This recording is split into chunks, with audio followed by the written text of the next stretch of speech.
नजर आ रहा है। बड़ी खबर है, पीएम मोदी वाराणसी से आगे चल रहे हैं। ये बड़ी खबर, देखिए ये तो तय माना जा रहा था। राहुल गांधी रायबरेली से आगे चल रहे हैं। जैसा कि माना जा रहा था कि इस बार राहुल के लिए रायबरेली शुभ साबित होगी। कोटा से ओम बिरला आगे चल रहे हैं, राजस्थान में जिसे हम जिक्र भी कर रहे थे। नागपुर से नितिन गडकरी यहां पर आगे चल रहे हैं, ये बेहद अहम चेहरा बीजेपी का।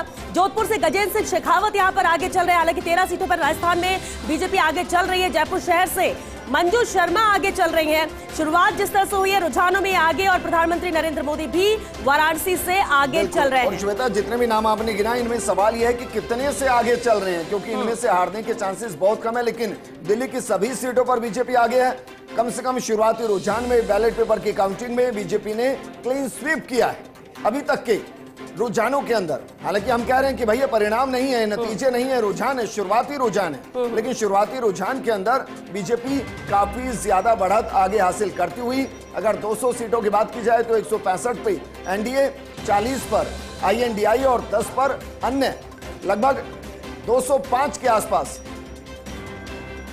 रुझान आ चुके हैं। बिल्कुल, तो 205 के आसपास रुझान आ चुके हैं। और बेहद अहम यही है कि एक एक सीट जिस तरह से आगे बढ़े। और ठीक कहा आपने कि जो नाम यहां पर आ रहे हैं, जो आगे चल रहे हैं, उनका भी जीतना तय है। लेकिन कईयों के लिए तो मार्जिन महत्वपूर्ण होता है कि पिछली बार से कितनी बड़ी जीत इस बार मिलती है। लेकिन 543 में से एक सीट क्लियर, लेकिन 542 की जो रुझान है वो किसके पक्ष में जाएंगे। और इसीलिए तेजी से ये रुझान आगे बढ़ते हुए 215 पर यह आंकड़ा पहुंच चुका है, जिसमें 180 पर एनडीए आगे चल रही है। 215 सीटों पर रुझान, 20 पर आईएनडीआई आगे और 15 पर अन्य, ये आंकड़ा है। और लगातार फर्स्ट इंडिया की टैली पर आप नजर बनाकर रखिए, क्योंकि तेजी से ये आंकड़े बदलते हुए नजर आ रहे हैं। जैसे जैसे रुझान एक एक सीट पर आगे बढ़ रहा है, ये आंकड़े भी बढ़ते हुए नजर आ रहे हैं। और इसी कड़ी में राजस्थान की 15 सीटों पर यह रुझान सामने आ चुके हैं, जिसमें बीजेपी लगातार बढ़त बनाए हुए है।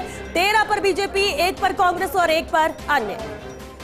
और देखिए इस वक्त जो रुझान मिल रहा है, 215 सीटों में से 180 पर एनडीए, 20 पर आईएनडीआई और 15 पर अन्य। नागपुर से नितिन गडकरी आगे चल रहे हैं। इसके अलावा तेलंगाना में बीजेपी 4 सीटों पर आगे चल रही है। दिल्ली में सभी सीटों पर बीजेपी आगे चल रही है।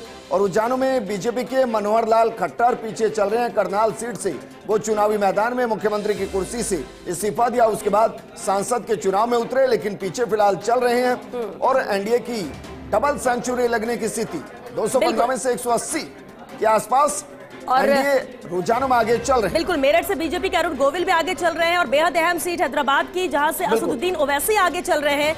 यहां बदायूं से एसपी के आदित्य यादव पीछे चल रहे हैं, लेकिन संबित पात्रा जरूरपुरी से बीजेपी के आगे चल रहे हैं। बेहद अहम है। देखिए कई बड़े ऐसे चेहरे हैं जिन्हें पिछली बार हार का भी सामना करना पड़ा था, और ऐसे में ये कहना बहुत जल्दबाजी हो जाएगी कि हम किसी के लिए कहें कि बड़ा चेहरा है तो वो जीत ही जाए। तय जनता को करना है। और इसलिए बेहद दिलचस्प ये होगा कि कौन अभी आगे चल रहे हैं, कौन पीछे, किसकी शुरुआत बेहद अहम हुई है।